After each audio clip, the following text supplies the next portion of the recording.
Hey guys, we are so excited for our episode today because we had the opportunity to talk to Jason Wishnov. And for those of you who don't know, this is the English dub actor for Byakuya Togami, which is crazy exciting. Since this is a special episode, we just need to warn you that this episode will spoil.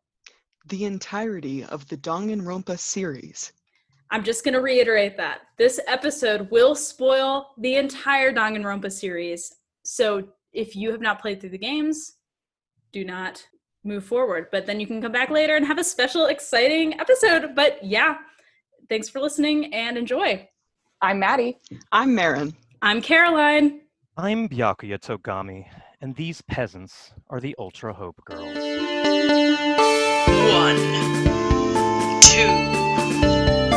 Welcome to the Danganronpa podcast.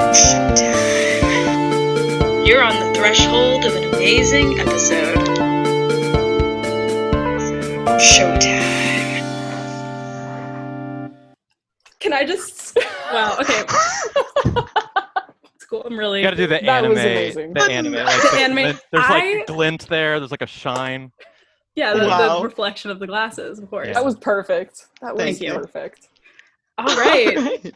We can get started. I'm also Jason. Hi. I'm, Jason Wishnov, the voice actor, plays Byakuya Togami, but, whatever. We are so excited to have you here today, Jason. I'm excited to be here. Yes. So we just have a couple questions. We're just going to kind of have just a chill conversation with Jason. But yeah, let's get going. So our first question for you is, how did you get started in the voice acting field? Ooh, that's a story. A lot of what, for anyone wanting to go into voice acting, the traditional, appropriate way you're supposed to do this is, make a demo and, make that polished and send it to people and go to networking events if you live in an area where that's possible. In my case, it was 2007, and I was studying electrical engineering at the University of Florida. Go Gators. And I got an internship that at the time was deeply coveted by anyone who was studying electrical engineering, Intel, microprocessor Intel. So I got it. I was super happy. I was 20, 21 at the time. And that's in Northern California. I'd never even been to California before. I spent my whole life growing up in Florida. And I was miserable. Oh my God, I hated it. Intel's horrible. Don't work there. Anyone listening think it's a good place to work? It's not. Don't do it. It's an endless sea of gray sadness. And I was I was just desperate to just get out of there. It was a 3.5-month internship. And these two people I didn't know at all almost. We had introduced, they were like, hey, we're going to drive 7 hours south to Long Beach to go to Anime Expo. And I was like, I don't even care what that is. I'm going. I just need to get away from here. So I jumped in the car with these two people I didn't know. Drove to Long Beach. I'd never been to an anime convention prior to that time either. That was my first one. It was 2007. Had an amazing time. Anime Expo rules. I'm sad that this year, I've been going pretty much ever since, but 2020 was canceled, obviously. And they had a competition there called AX Idol, which is American Idol, but for voice acting. And I was like, well, I do fun voices sometimes. I'll do that. So they ask you to do a monologue from an anime or a game as part of the audition round. At that time, I chose something from a game called Xenosaga Episode 2. A character named Albedo had a thing. And I made it to the finals, and it was very nerve-wracking. The finals were on stage in front of 1,000 or more people at Anime Expo. And you kind of get live directed by by ADR people there. I didn't win. I did not win that. I came in second or third or whatever. And at that time, I was like, well, it doesn't matter. I'm going to be an electrical engineer. I'm never even going to come to LA. This is dumb. Fast forward 2 years, I realized I didn't want to be an electrical engineer anymore, really, and I moved to LA. And then I did it again in 2009. They held AX Idol again. That time I chose a monologue from Bioshock. It was the Frank Fontaine reveal from Bioshock after he was Atlas for a while. And then I made it to the finals again, and I didn't win again. But the winner that year was Sean Chiplock, who you might know. He does some voices here and there. At the time, he lived in Michigan, and part of the prize was getting to go into Bang Zoom Studios and do an audition and try out for parts and stuff. And he did. He got all the prizes and stuff, but he still lived in Michigan. And so the director was like, hey, where do you live? And I'm 5 minutes from you in Burbank. And they were like, cool. Do you want to come in sometime? And I was like, yeah. And I thought they were just being nice, kind of, but they did. They called me in, and I did a general audition where they just kind of run you through how young can you go? How old can you go? Your accents, your types, blah, blah, blah, for 30 minutes. And then I started getting some parts and going in, and that was sort of the start of my voice acting career. And eventually there was some weird Japanese game called Danganronpa, and I didn't really know what it was, but I auditioned for it and I got it. And here we Awesome. are. Here we are. Here we are today. That is cool. awesome. Wow. Yeah. So What was your experience like being a part of Danganronpa, like the community? So yeah, it's it started off like let's see, what year did DR1 come out? Like 2012 And in the US. 2010, was it earlier? 2010, I it's think. 2010. It was 2010. Yeah. So I had previously been a fan. A lot of the games that I would now call my favorites in the visual novel sequences haven't really come out yet. But back then, like Phoenix Wright was probably the biggest one for me. And so, big Phoenix Wright fan, big visual novel fan. And I hadn't heard of Danganronpa at that time. But I looked it up, and it had this like pretty niche, like not or like niche but dedicated following. And I was like, oh, that's really cool. Like I'm super into like a murder mystery sort of VN type of situation. And I didn't know that like Byakuya was like a fan favorite really at the time. Like I was like, yeah, he's just some like stuck up dude. And then I remember the director, I was like, hey, how do you want me to sound? Do you want me to sound like British? Because like, a lot of people think of like a stuck up rich character maybe as having some sort of transatlantic or British accent. And he was like, I don't mean this to sound insulting, but like you kind of already sound like a dick, so like just go with that. And I was like, we're cool. So funny. Oh my. I'm like, whatever. It means it's an easier job for me. I just basically say myself. So we ran with that, and then like, yeah, like people draw like Byakuya fan art. Some of it not safe for work. And it's a whole thing. And then later, of course, recording another episode, there's like just several straight up like sex scenes in that game. I don't know if you've played another episode. There's like straight up. I have. I'm actually the only one who's finished that game. They're playing it right now. Yeah, we're in the middle of it right now. We're like halfway through. Yeah, like, and I didn't know that either because I didn't know the script to another episode, and like that was a whole thing because I went in and literally the director then was like, okay, go ahead and turn to page 60. We're gonna do the sex scene, and I was like, what? I was like, excuse me? He's like, oh yeah, there's like this whole like crazy sex dream that you have where you call her like a pig, and then you say oink oink and stuff. It's real weird. I don't want to spoil anything. Maddie knows what's going on, but Yep. so yeah, it was a Toko, right? I think it was a Toko. Yeah. Yeah, that was wild. So then I like called my mom later. I'm like, hey mom, I'm a real Hollywood actor now. In a sex scene rated X. You can check that off.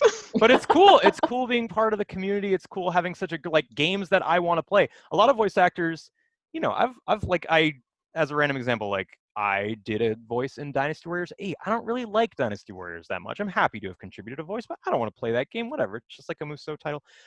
I was like, I love these types of games, and it turns out that like Danganronpa is really good, and that kind of feeds back into like for the viewers, like I'm a little bit in Danganronpa V3, but like I just wanted to play it because these games are good. Yeah. That's Amen to true. that. That's why we're here right now. Yeah, that's why we have this podcast. And I'm a big VN fan in general. Like we can talk about them later, but like Oh yeah. Virtue's Last Reward, 999, Ghost Trick. I'm playing one right now called Your Turn to Die. I love these. Oh, I've also played Doki Doki Literature Club, by the way. You have? Yes! Wow. I'm Oh a my Monica goodness. boy. But like I do play these games, and they're very good. So Yeah. That's awesome. I think I had one thing to ask. You mentioned a little bit about kind of just like going into the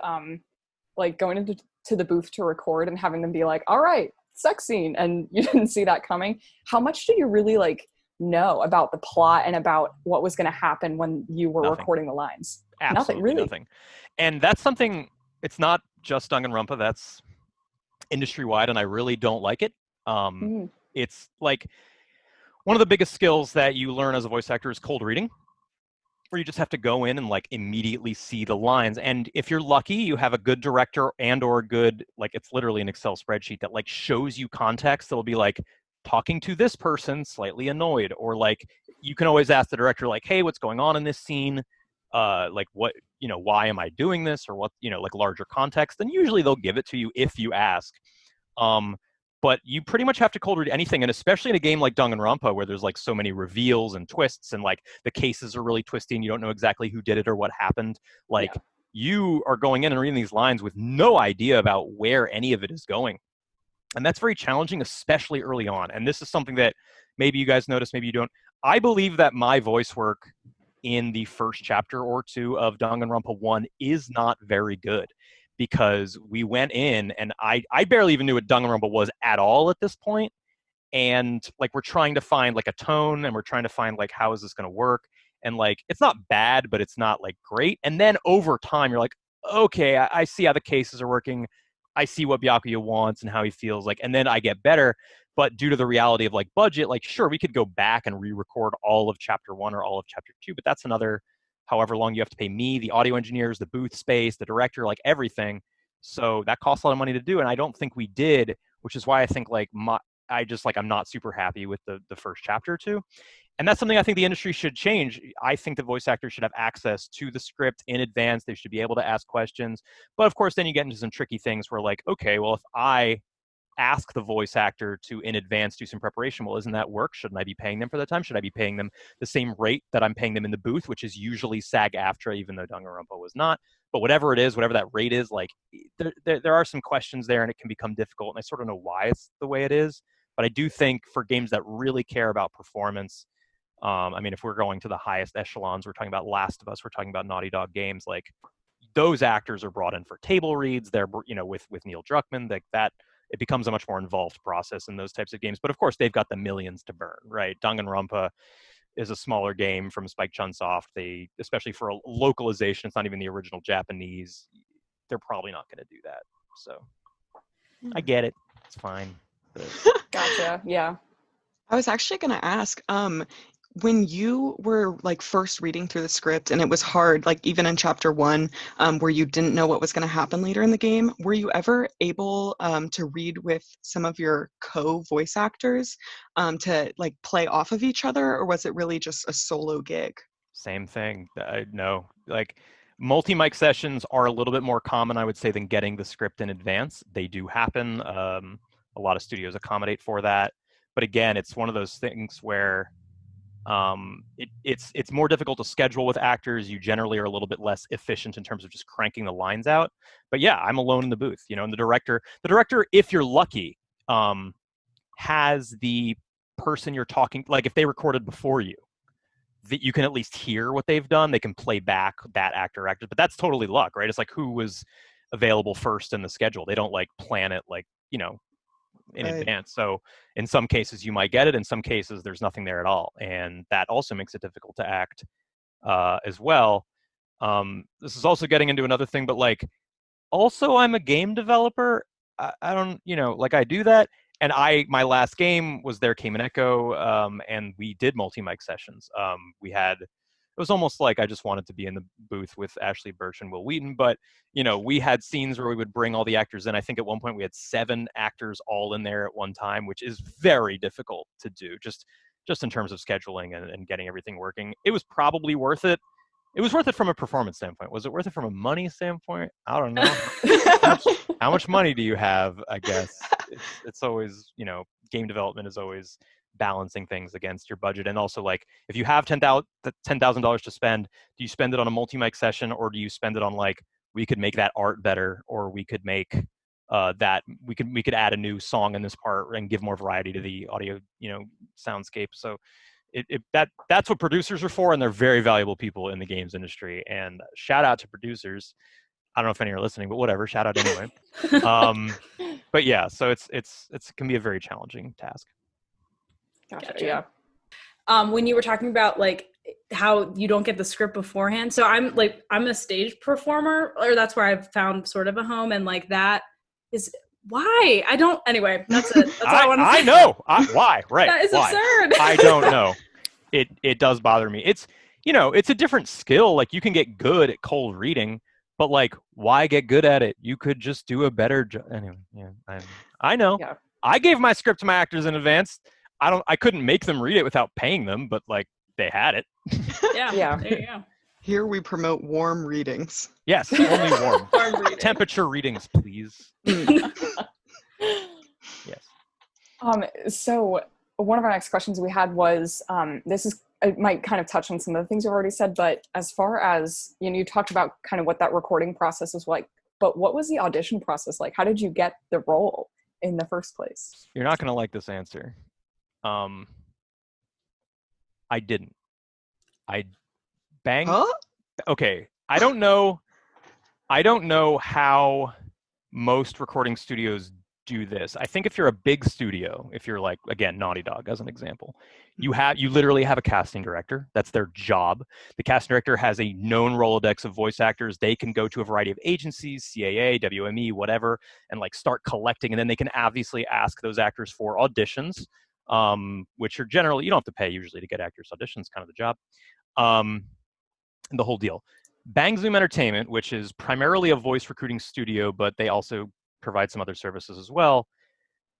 They were the ones who did the Anime Expo kind of competition, by the way. So I was kind of in their Rolodex, I guess. And like, so a company will pay Bang Zoom, and they can say, Bang Zoom, we want you to send out auditions and we want you to collect those. And they have, her name is Mommy. She is adorable. She works for Bang Zoom and she's kind of their casting director, but they have to pay her to like do all that extra work, to go out, send the emails out to all the actors, to collect the auditions, to go through them, blah, blah, blah. That takes a lot of time and money. Or they can just be like, hey, Bang Zoom, especially because like if you're a Japanese company, right? Like you don't know who's good, who's bad. You don't even speak English probably. So they could just be like, Mommy, you know your actors. You know who you think would be good for these parts. Just cast it. Just do it. Like don't even go out for auditions. And that saves a lot of money. And Mommy's like pretty good at her job. Like she's heard us all. She knows that's all, you know, and she knows who she thinks she'll be good. So I literally got an email that was like, hey, we cast you as this part. And I was like, yeah. And she's like, cool, you got it. You're sweet. And I was like, all right, sure. That's actually, it's not that common. It's like, for most of my other parts, I did audition, like, and most of the other things I've done. But in this case, I guess Spike Chunsoft wanted to save a little cash. And obviously I feel like a lot of my points are coming down to money. But it's true. Like it's, you know, they were just like, do it. And then they cast me. And then, you know, and obviously they brought me back for any other further Byakuya parts. And then, this isn't a spoiler. The reason they brought me back for Monodem for V3 is because, well, I guess it's kind of whatever. There is, for one reason or another, a couple of lines from Byakuya in V3. I'm not going to tell you why or what context. It could be a flashback. It could be a delusion. It could be, I'm not going to tell you. But whatever. There are like a couple lines. And if they only had to bring me in, there are minimums. There are like 2-hour minimums for actors. So even if I came in for one line, they would have had to pay me the 2-hour minimum, which is inefficient. So they're like, we'll give you a Monodem part, which is good because they won't recognize your voice because you're going to be like a robot and we're going to put a filter on it. So like no one will know it's you. And that way they kind of get 2 for 1 because they get the part of Monodem and they don't have to bring me in and pay me extra for like the one line or whatever that Byakuya has in the game. Or I'm lying and Byakuya is a huge character and has tons of parts, but I'm doing it to throw you all off. What? Who knows? I am excited to see how this game ends. I'm very excited. It's wild. It's wild. We gotta play like after this Zoom I know we meeting, will. guys. Yeah, we should. Yeah. So Mary or Caroline, did you have anything? Nah, we're Okay. good, man. Because Driving. it's kind of a good transition point because our next question is about the games and your kind of experience playing them. So you did mention that you played games 1 through 3. So what was your experience playing through the game and like hearing your own voice? It's coming out very of one of the characters? It's very disconcerting. I don't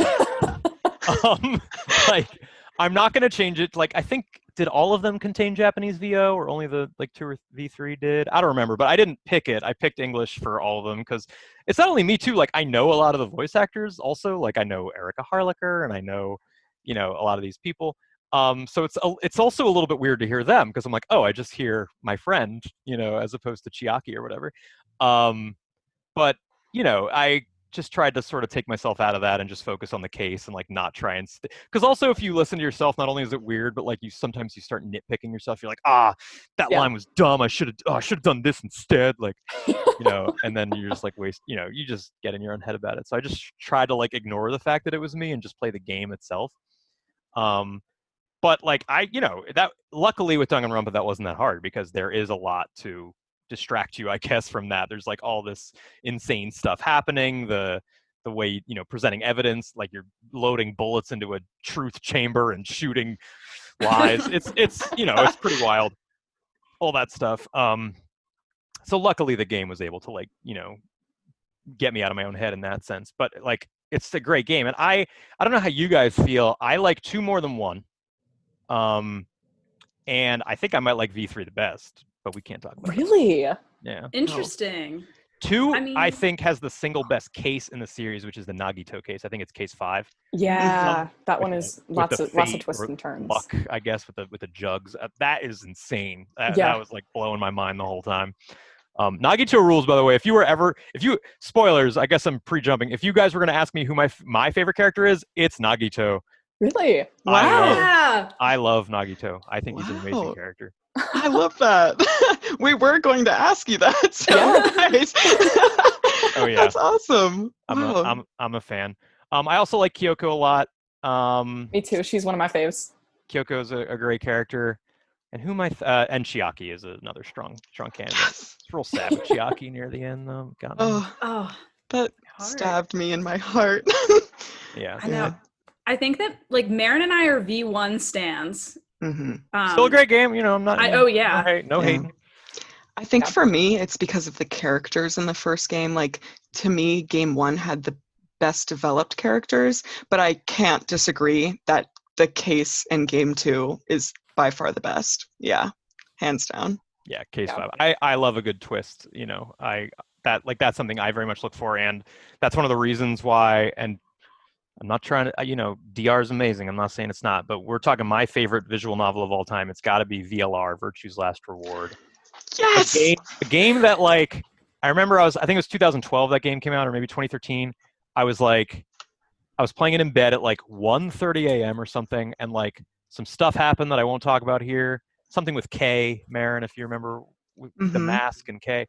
That happened, and I just like lost my mind and started like verbal. I didn't even realize. I was like, "What the?" Bleep. I was like yelling, "Beep that!" We have 13-year-old viewers. I'm sorry. But like I was yelling, and it was like 1:30 a.m. and my roommate like thought I was in trouble and like didn't knock, like rushed into my room and was like, "Are you okay?" And I'm like, "How? What?" And I was like, like I love complex, like twisty type narrative stuff, and VLR is like the best of the best when it comes to that stuff. 9 is great too. But I'm trying to get them to play it. I know, I need to my play it, next and goal. I just gotta wrote play down it. VLR to play. Oh, It's on my man. list now. Do you know what the prisoner's dilemma is? You will. Oof. Well, we Yes, do that's so talk exciting. Yes. about the prisoner's dilemma in our episode 3 of this We do. podcast, which goes up on Yeah. Monday, if you're curious. I'll have to see your thoughts. But yeah, so highly recommended. Highly recommended game. But I mean, you're playing through V3 right now. Finish V3, or another episode or whatever. But yeah, definitely check out VLR. And then that's the thing too, because you can play VLR by itself, but like you should probably play 999 first. You get more context on like 10 Myoji and some other stuff. Okay. So, and 999 is still really good. Some people like it more than VLR. I do not, but I still think it's great. All right, everybody, we're going to take a quick break, but we'll be back with Jason right after this.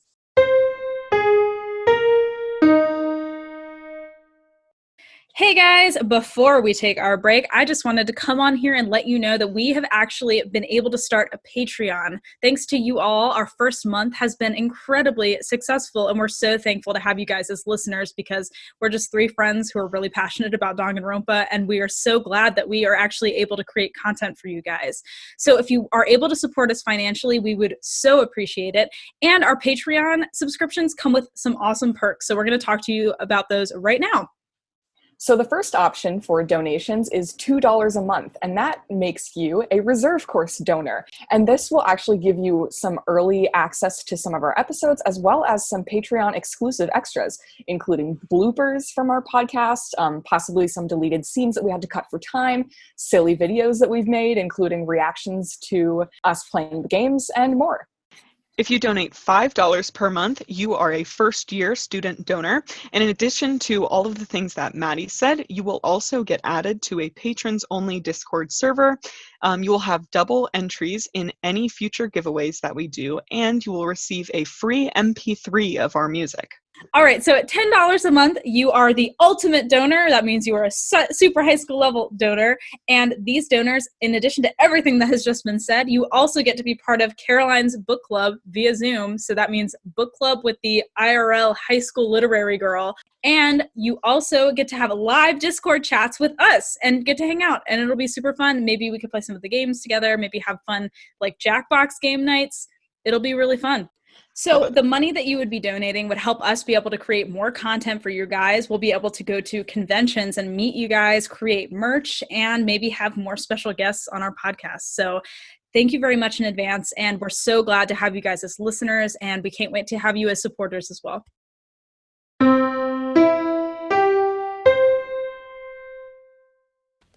Hey guys, welcome back from our break. This is just Caroline from the future coming in to tell you that later in this episode, we talked to Jason about having composed a Byakuya jingle. And it was not ready this day that we recorded with Jason, but it is now complete. And so, before we have our Q&A session with Byakuya Togami, it would only be appropriate to share our Byakuya jingle with all of you today. So here it is. I hope you enjoy.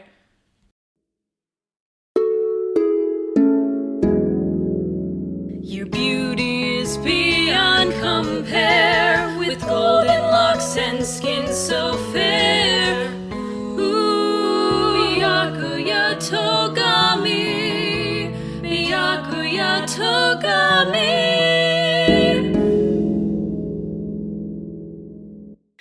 All right, guys, we are back. And actually, we're interrupting our interview with Jason because Byakuya just decided to show up in our interview.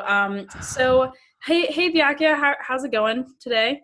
I suppose I'm fine, but I don't like having my time wasted. Well, we will get right to the questions then. Thank you. All right. So our first question is actually, we're just curious what you've been doing to keep in touch with Toko since your time at Hope's Peak. Well, I prefer to keep my affairs private if you don't mind, but as part of my work with the Future Foundation, I have been keeping tabs on that woman. I suppose she does have a certain sort of appeal, I'll admit. But still, it's really none of your business, is it? Well, all right. Our second question for you is, Byakuya, what is the hardest part of running the Togami Empire? Incompetence. You try so hard to find people with even the barest modicum of intelligence, and honestly, so few have it. Having to do everything yourself is deeply troublesome, but when you're the head of the Togami family, you really have no choice, do you? Amen. It's very true. That's Yes. very true. Mm. And our last question for you is, we actually learned recently from the internet that your birthday was this month, May 5th. How do you like to celebrate your birthday? First of all, I'm displeased that the internet has any personal information on me whatsoever. I'll do my best to have my men take that down. But since you know it was May 5th, I did have a bit of a celebration of sorts, a few million here and there, just a paltry celebration in total. But some movers and shakers were there. We did have some recent quarantine issues, of course, but with some stringent protocol, we were able to have a sufficient gathering. Brilliant. Well, thank you, my friend, for being here and letting us interview you. It was a bit of a problem, but I suppose it could have been worse. Thank you. That was so... Sorry, we're just What melting. happened? What's going on? I had to mute myself at one point because I was laughing. So I'm back. Well, what that did was I miss? amazing, though. Oh, Hey, thank goodness Jason. we have Jason back. Hi, Jason's back. I'm back. All right. Well, we're gonna rock and roll. We got some more good ones for you. More Jason questions. Some more Jason yeah. questions. So we were curious, what traits do you feel you share with Byakuya, if any? I did tell you that the guy was like, well, you sound like an asshole. Oh, you know, I don't want to get like political, and I won't, but like I, for some reason, do have some disdain for people who maybe don't make the best decisions with regard to voting. You know, I live in California. I live in Los Angeles. Draw your own conclusions. Yeah. I do tend to share a somewhat cynical view of the populace, of the general populace. And of course, you are not part of that. You are not included. But I would say that sometimes I do feel very frustrated with people, and maybe that's most of the Togami thing. I'd love to say that the thing I have most in common is that we're both super rich. That is untrue. I am not that. Yet. We'll get there. Yeah. We both have bad eyesight. Like I said, I don't really wear contact lenses, but yeah, I don't know. I think that's probably it. And I don't like dealing with like I want people who, if I'm working with them, to like know what they're doing and really feel like they can handle things on their own. Yeah. Very fair. Yeah. And I like solving puzzles. Too. Big puzzle solver. Yes.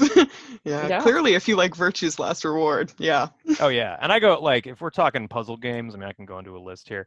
The Witness, Steven's Sausage Roll, English Country Tune, Baba Is You last year, Game of the Year. Outer Wilds, second place. I love puzzle games. Awesome. Oh yeah. Wow, we're gonna have to write all these down and then just play through them. I literally am games, writing them down right now. Yeah. I've played. You said The Witness. Yeah. Yeah, I've actually played that one. Yeah, it's a Jonathan Blow game. He did Braid too, which I also really like. The Witness is really, really nice. It's like a very relaxing type of puzzle game. There you go.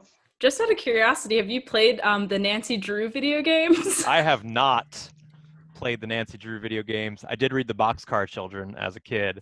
I didn't much read Nancy Drew. Is it good?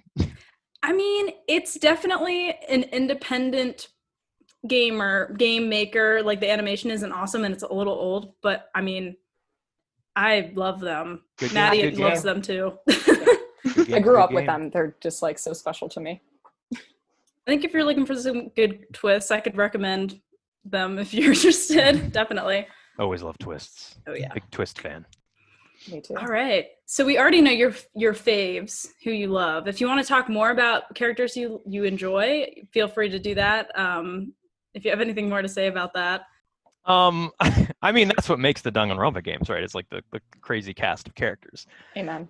Yep. And I could talk about some V3 folks, but I won't. I want to. Yeah, I mean, I'm kind of like looking through a list because it's hard to remember everyone straight away. I remember talking a lot with Lucian Dodge about his otaku character from DR1. I forget his name. Who's the otaku kid? I think Lucian played Hifumi. Yeah, Hifumi. Oh my god. He and I have had some fun exchanges, just like talking about our experiences and what he was like playing that character. Lucian and Erica Mendez are super cute. They're an adorable couple. Yeah, I mean, I really love all these characters. I love Ibuki. Ibuki. Good old Kazuichi, not the smartest tool in the shed, but you know, he tries. He tries. Damn it. But yeah, I mean, like, man, Chiaki, that scene, you know what I'm talking about. I don't want to spoil anything. It was real sad. It was real sad. That was the most like emotional I think the game got me. Was that sequence with Chiaki when you find out, and then you know. No, we do. That was the first time that the game made me cry. It got me. I was got. You got. I got. Yeah. I had a question. So you said before that, and this might venture into spoiler territory. If we feel the need to edit this out later, we can, or we can just give a spoiler warning. But as far as like, because we've all played, the three of us, and I guess the four of us have all played Danganronpa 2, the second game, so we four can talk about spoilers openly. But you said that Nagito is one of your favorites, and Nagito, like, to my understanding, is actually kind of a controversial character in the fandom, and so I'm a controversial man. I'd love to hear like more of your thoughts on him and what like why you like him.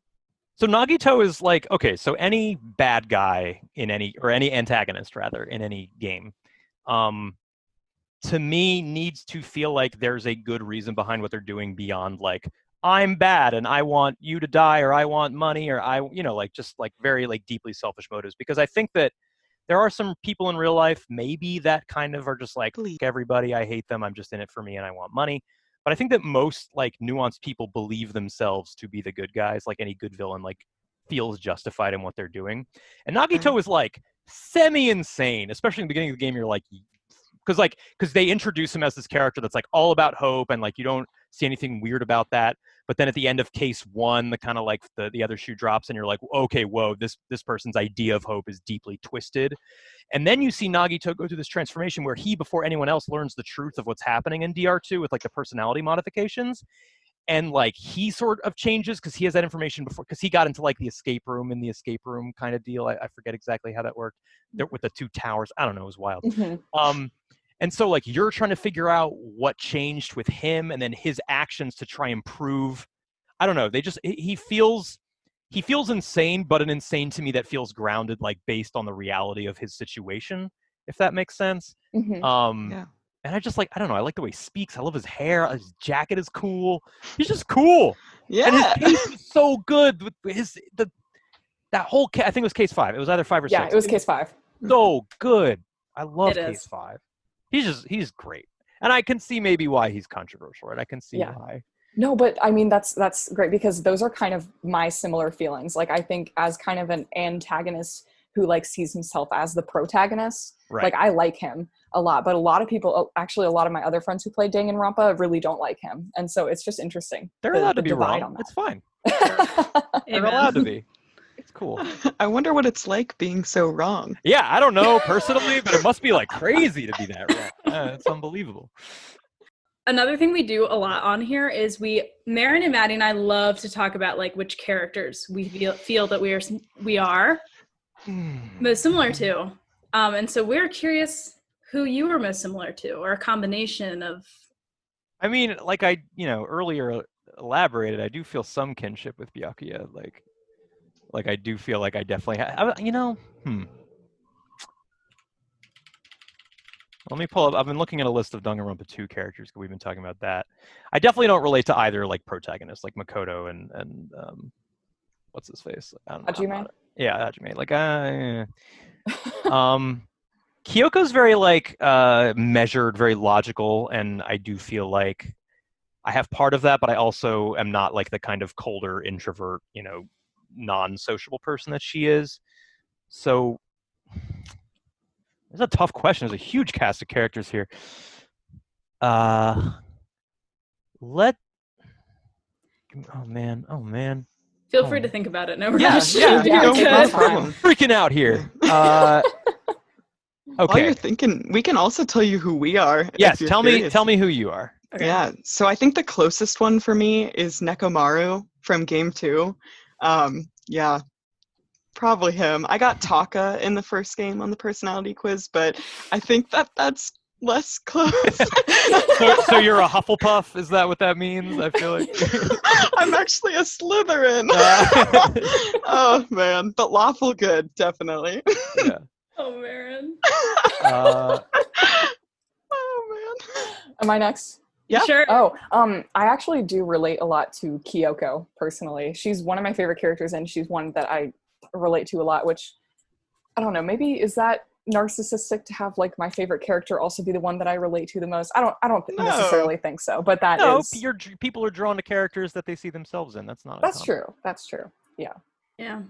I have always, oh my God, I've always felt like I'm very similar to Toko, actually. Her inner monologue is what is always happening in my head, and I have learned to put on not So I should that. stay away from you, is what you're Yes, saying. I'm insane. No, I'm just kidding.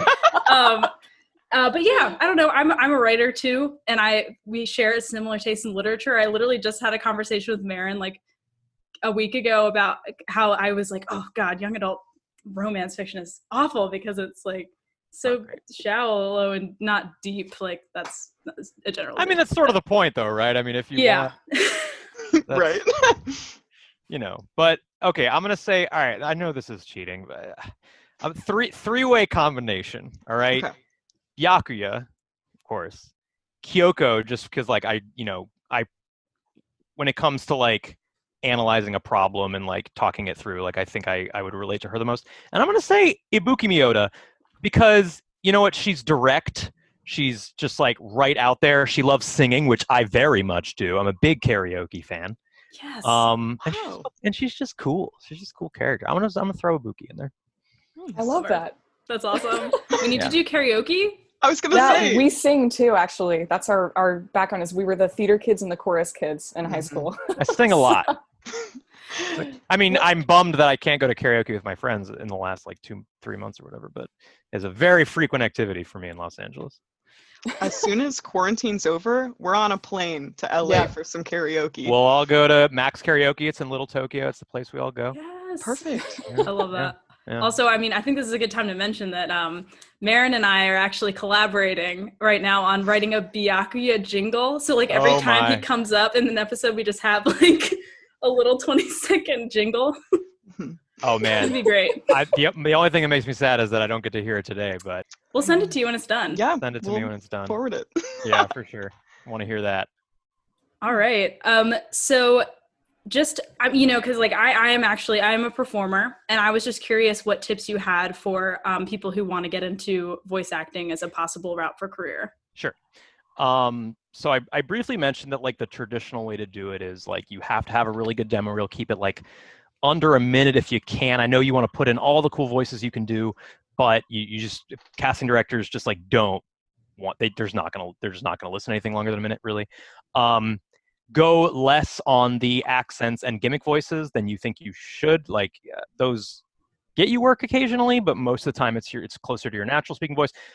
It's actually a little bit different now than it was 10 years ago. I did like a lot of stuff in a British accent and I did like a German accent one time. And the most racist thing I ever did was probably do a Chinese accent because they asked me to. I shouldn't have done it. I did. I needed money.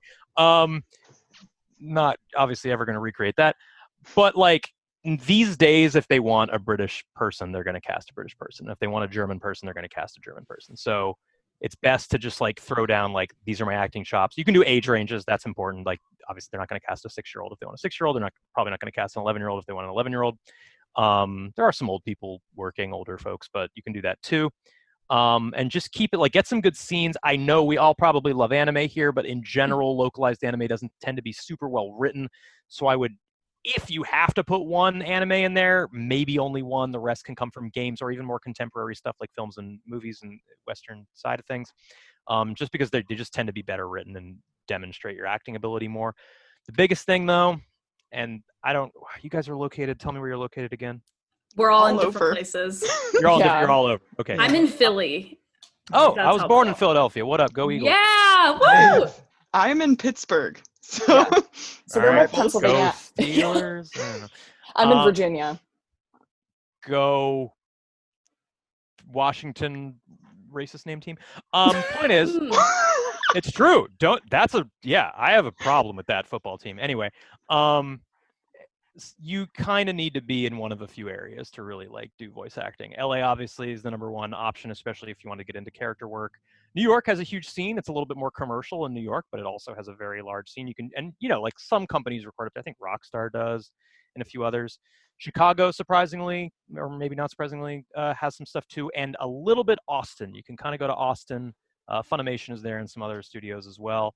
But if you're not in one of those 4 locations, I got to be honest with you, it is going to be hard to advance any like significant distance. Obviously, of course, you can record from anywhere, but you got to go into these studios. You got to meet the directors. You got to talk to people. You got to network. You got to take classes.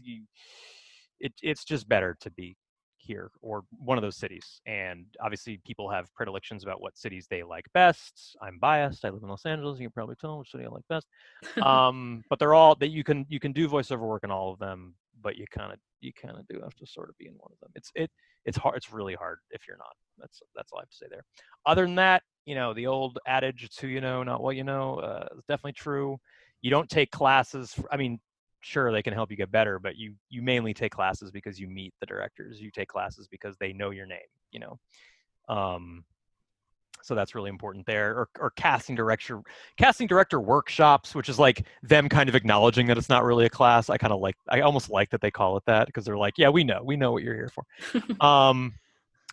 Yeah, I don't know what else. Go back in time and get in that contest that I did. Unfortunately, I don't run it anymore. oh Well, They do. I still feel like Bang Zoom does something at Anime Expo every year, but it's not like that anymore. I think you can like go to their booth and do something. I don't know. But yeah, I don't know. My story is unconventional. Like I got lucky. I got lucky in a sense that I was able to do all that, and that those two random people just decided to go to Anime Expo and asked me if I wanted to go that one time, and I was like, yes, I hate it here. Please take me. So I don't know. Yeah, that's my general advice. If you have any more specific questions, I'm happy to answer them. Not really. I mean, I know enough about the business in general. I feel like, Yeah, if you're in you know, stage and you're in yeah. theater, you understand a lot. And that's something I would say to some of your viewers too, is that the voice acting is not about the voice, it's about the acting. And obviously you guys are stage trained and I'm sure you have plenty of experience, but like don't expect to go into voice acting because you can do a funny voice without having that sort of like proper training in acting. And it doesn't necessarily have to be theater, but of course theater is an amazing place to learn. But take some class, take improv. Improv is very good. It also helps with the cold reading aspect of it. I'm a big fan of improv. I think it just makes people more confident and better at life, like in general. Even if you're not planning to be an actor, I still think you should take improv because improv is great. But yeah, like come into it understanding that like you're going up against the Matt Mercers, Nolan Norths, and Laura Baileys of the world. And you got to bring your A game. There's no reason for them. I'm not gonna, like, voice acting does tend to be a smaller world, but there are some great people in it, and you do have to have some minimum level of like, I can do this. Cool. That's great advice. Very helpful. Yeah. Thank you. Huh. That's cool. All right. Our last question, unless we come up with another one, is what are you currently working on? Like, what projects are you doing? Anything like that? I'm working on myself right now. No. So this is the part so I mentioned like I'm primarily a game developer. And that was by choice. And there was a time in 2014 when I was making one of my previous games, There Came an Echo, where like I was getting like a lot of auditions, but I couldn't do them. Auditions, you do 15 auditions to get one part if you're good, and they take a lot of time. They're draining and you do them every day, and most of them don't result in anything. At the same time, I'm like leading my team and programming all day and trying to get this game out for a deadline, and I sort of had to like make a decision at that point, like I can't really do both of these. I kind of have to pick one. And make no mistake, if you make voice acting your career, even though you only work on certain days and usually max out at 4 hours and blah blah blah, like it is a full-time job. You cannot like partially, like I did for a while, I was like partially in it and I was getting roles, but if I really wanted to make that my career, like my sole source of income, and that was my thing, I would have to just go full-time and devote myself entirely to it.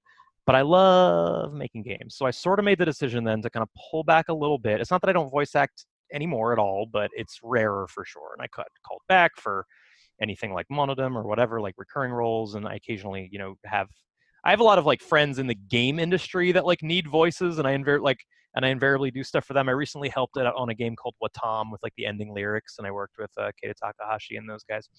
But right now I'm working on a game that I really wish I could talk to you guys about, because something tells me you would really enjoy it. But I'm under very strict orders that I cannot.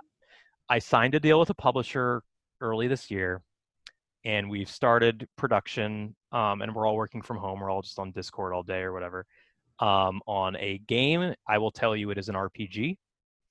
That's pretty much all I can say. I do think you guys would very much enjoy it.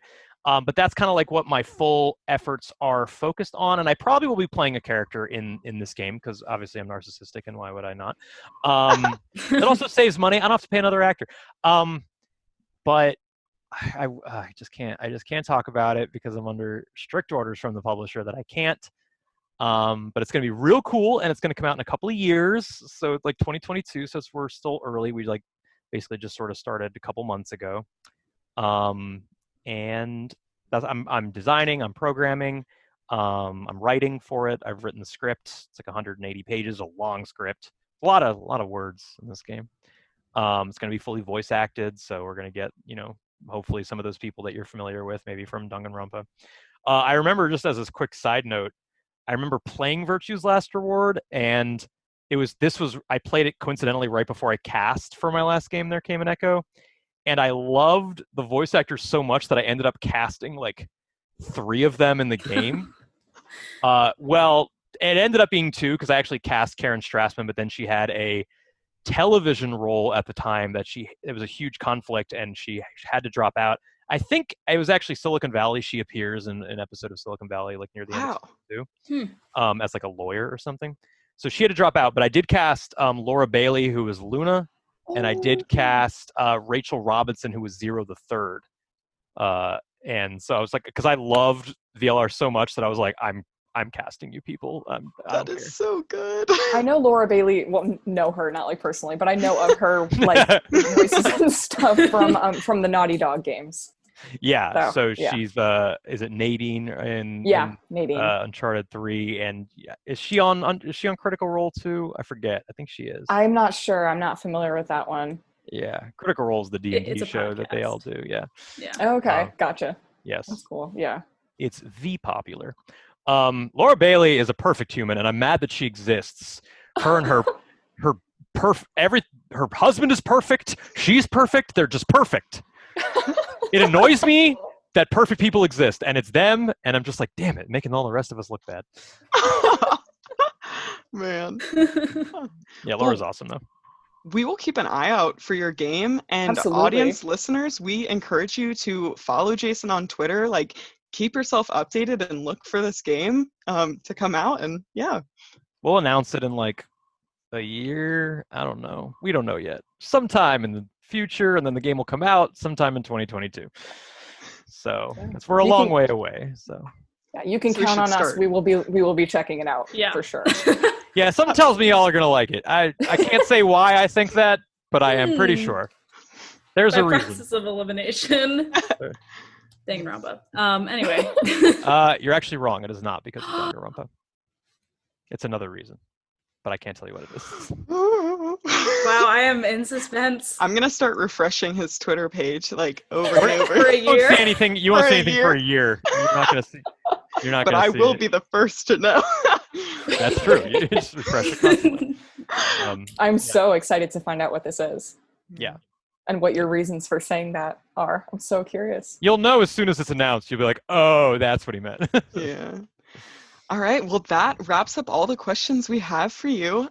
So we are going to not all move... of them. There's one more. So we're gonna move into Wed, Bed, Behead, and we're gonna invite Byakuya back to the podcast. So bye, Jason. Bye. Thank you, Jason. Thanks for coming. Yeah, it was super great. Oh. All right. So for Bed, Wed, Behead for today, we have 3 people, and we are going to be deciding between Toko, Kyoko, and Makoto.